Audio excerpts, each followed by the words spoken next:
इमारत की नींव हमने रखी है और पूरे प्रदेश भर से वंचित हैं उनके बच्चे बच्ची अच्छी शिक्षा प्राप्त कर सकें और अपने पैरों पर खड़े होने को उनको लाभ मिले, इस बात की हम सबकी पूरी कोशिश है। सर, स्कूल बंद हुए हैं जिस तरीके से वर्तमान सरकार को स्पष्टीकरण करना चाहिए।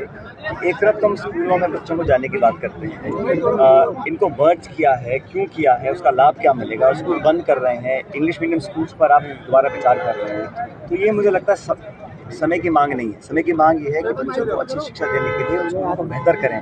या टीचर्स नहीं, मैं टीचर्स आप डिप्लॉय करें, आप भर्तियाँ खोलें ताकि जो नौजवान शिक्षित रह गए हैं उनको मुख्यधारा में आने का मौका मिले। सरकार का जो काम करने का तरीका है वो बड़ा गुपचुप तरीके से समिति बन जाती है और इंग्लिश मीडियम स्कूल्स को बंद करने पर विचार कर रहे हैं। शिक्षा मंत्री के बयान आते हैं तो वो समझ से परे हैं, न जाने वो क्या चाह रहे हैं। लेकिन अगर मर्ज भी करना है तो उसके क्या मापदंड है, क्या रूपरेखा है, भविष्य में क्या योजना है, उसके आधार पर करना चाहिए।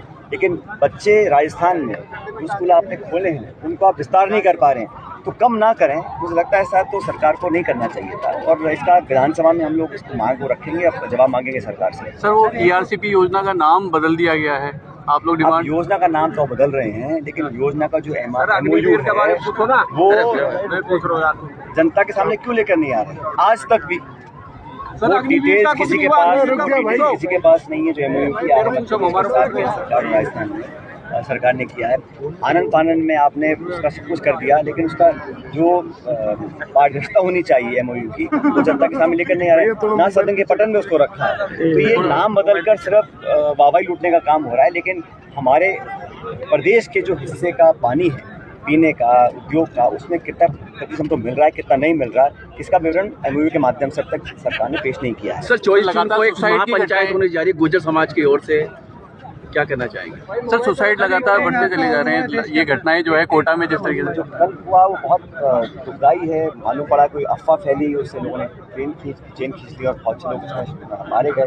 तो ट्रेन हादसे लगातार देश में बढ़ रहे हैं और सरकार हमेशा दावे करती है, कभी बुलेट ट्रेन के, कभी आधुनिकीकरण के, इलेक्ट्रिफिकेशन के, रोज प्रधानमंत्री रेल मंत्री बटन दबा के ट्रेनों को छोड़े। लेकिन जो रेल नेटवर्क आज है वो उसमें पर्याप्त निवेश नहीं कर रहे हैं कि उसकी मरम्मत की जाए, सेफ्टी नॉर्म्स को फॉलो किया जाए। इतने लोगों की, निर्दोष लोगों की जान जा रही है, ये बहुत दुखद। मुझे लगता है सरकार को एक वाइट पेपर जारी करना चाहिए कि रेलवे के अंदर पिछले 10 सालों में कितना आपने निवेश किया, कितने लोगों में जाने गई हैं, ट्रेनों का एक्सीडेंट्स लगातार हो रहा है और जवाबदेही तय नहीं हो रही।